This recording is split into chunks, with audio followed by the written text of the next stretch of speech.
Joe Biden's new focus on Marjorie Taylor Greene. Representative Marjorie Taylor Greene has officially built a national profile prominent enough to capture the attention of President Joe Biden.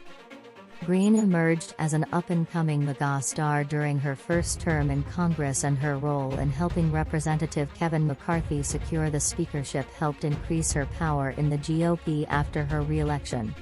Serving on two very powerful committees, Greene appeals to a certain sector of the GOP, and Biden focusing in on her may be part of his 2024 strategy. This is definitely about 2024, and it's twofold. It gets the base motivated because Greene is an enemy to the base, Democratic strategist Michael Gordon told Newsweek. He said it will also help Biden in the general election because Greene appeals to a narrow swath of right-wing voters and turns off moderate, swing voters. So, while the Republican 2024 nominee will need to placate Greene, Biden can go after her and appeal to the center in the process. For the first 18 months of his presidency, Biden rarely, if ever, mentioned Greene by name. It wasn't until August 2022 that he ever mentioned Greene, and in recent months, Biden has ramped up his mentions of the Republican Congresswoman. Speaking at a virtual Democratic National Committee (DNC) event on August 3, Biden asked, "Do you want to put Social Security, something people have paid for every paycheck their entire life, in the hands of Ted Cruz and Marjorie Taylor Greene every 5 years?" A question the president asked again just 3.5 weeks later at another DNC rally. Since November, Biden has referred to Greene by name 10 times, a Newsweek analysis found. Most recently, the president teased the Georgia Republican for driving a lot of Republicans away during a March 1 House Democratic Caucus conference.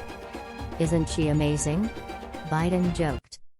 When the president issued his first veto last week, he used the opportunity to knock Greene, saying the GOP-led bill, which sought to overturn an investment rule that allows retirement fund managers to consider the impact of environmental and social goals when picking investments, would risk retirement savings just because it considered risk factors MAGA House Republicans don't like. "Your plan manager should be able to protect your hard-earned savings, whether Representative Marjorie Taylor Greene likes it or not," Biden tweeted on March 20. Although most of the comments Biden has made about Greene have been at fundraising events, her name has also slipped into his remarks about affordable health care and student loan forgiveness. More than once, Biden has used Greene's outburst at this year's State of the Union to prove his argument that GOP lawmakers were prepared to end programs like Social Security. He's also repeatedly pointed to the $180,000 business loans that Greene and her husband had forgiven by the Paycheck Protection Program. Greene, a staunch Trump ally, has built a reputation for her far-right positions and drawn widespread criticism over her previous promotion of conspiracy theories, like QAnon.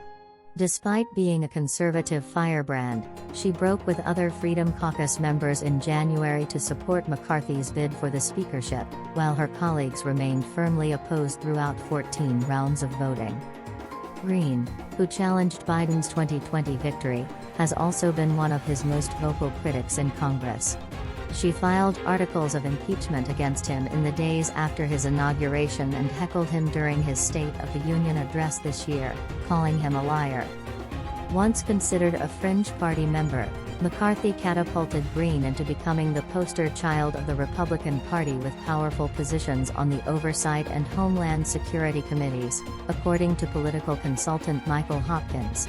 Her newfound influence in the Republican Party gives Biden a good strategy to call her out by name and set her up as a proxy for how extreme the Republicans have become, Democratic strategist Hillary Rosen told Newsweek.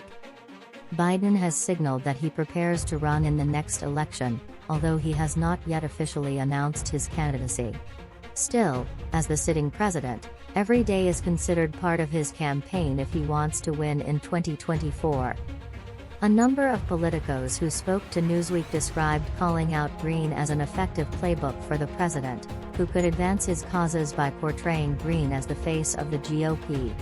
By reminding voters who McCarthy has rewarded with committee assignments, and the values Greene has made her platform, Biden could make a case about his Republican colleagues without doing anything more than quoting his rivals. If Republicans want to enable MTG, then President Biden would be well served to give her the spotlight that she so desperately wants, Democratic strategist Michael Gordon said. Every time she opens her mouth, she raises Biden's re-election's chances. During the midterms, far-right incumbents struggled to win re-election and far-right political newcomers failed to ride into office on the same America First platform Greene has used. Former Representative Madison Cawthorn lost in North Carolina's Republican primaries, while Representative Lauren Boebert, who represents a Colorado district that has long been a Republican stronghold, ended up in a contest so close that it triggered an automatic recount. At the same time, Trump endorsed GOP candidates like Doug Mastriano in Pennsylvania, Blake Masters of Arizona and Bo Hines of North Carolina lost their respective races. Democratic strategist Michael Stratton told Newsweek that if there is any lesson to be learned from the 2022 midterms, it's that Americans aren't ready to embrace extreme political views, like the ones Greene has promoted. He said that as long as Biden continues to resurface Greene's views, he could convince the public that she is not what most people believe to be the face of American democracy.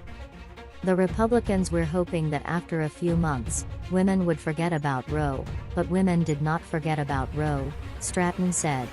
They didn't forget about it in Kentucky, they didn't forget about it in Kansas, and they didn't forget about it everywhere else. As a result, Democrats held everyone in the House and increased in the Senate. It's pretty clear that the extreme views of the Republican Party that has manifested itself, particularly in Congress, is not the face of America that people like, he added. That's today's latest news. Don't forget to subscribe, like, and comment so that this channel can continue to exist. Thank you for listening to the end, and I hope it's useful.